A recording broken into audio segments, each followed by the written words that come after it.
తదుపరి అవార్డు గ్రహీత నాదస్వరం కళాకారుడు డాక్టర్ వి సత్యనారాయణ గారు, చిత్తూరు జిల్లా. ఆయన్ని వేదికపైకి రావాల్సిందిగా ఆహ్వానిస్తున్నాం.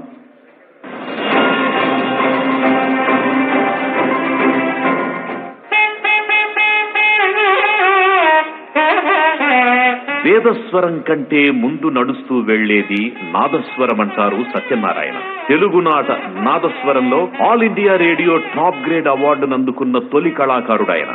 మంగళంపల్లి బాలమురళీకృష్ణ, శ్రీపాద పినాకపాణి, ఎల్లా వెంకటేశ్వరరావు, ఎంఎస్ సుబ్బులక్ష్మి వంటి మహామహుల సమక్షంలో నాదస్వర విన్యాసం చేసిన విద్వాంసులు వీరు. 14 సంవత్సరాల పాటు సాధన చేసిన సత్యనారాయణ తిరుపతి శ్రీ వెంకటేశ్వర నాదస్వర పాఠశాలలో చదువుకొని అక్కడే అధ్యాపకుడిగా, విభాగాధిపతిగా పనిచేసి పదవీ విరమణ చేశారు. శ్రీ కంచి కామకోటి పీఠంతో పాటు ధర్మస్థల మంజునాథ స్వామి ఆలయ ఆస్థాన విద్వాంసుడిగా కొనసాగుతోన్న ఈ కళాకారుడు జాతీయంగా, అంతర్జాతీయంగా అనేక ప్రతిష్టాత్మక వేదికలపై తన ప్రతిభతో అబ్బురపరిచారు.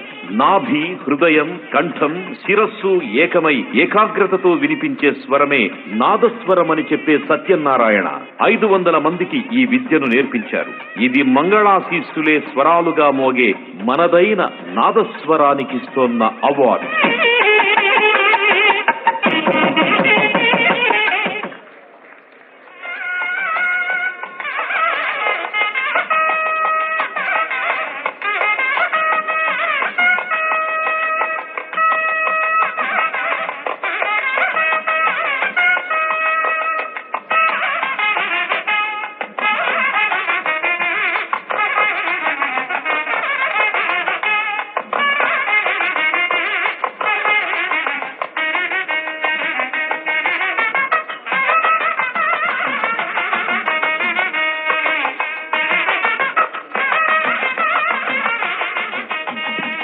తదుపరి కాలిగ్రఫీ రంగం శ్రీ పూసప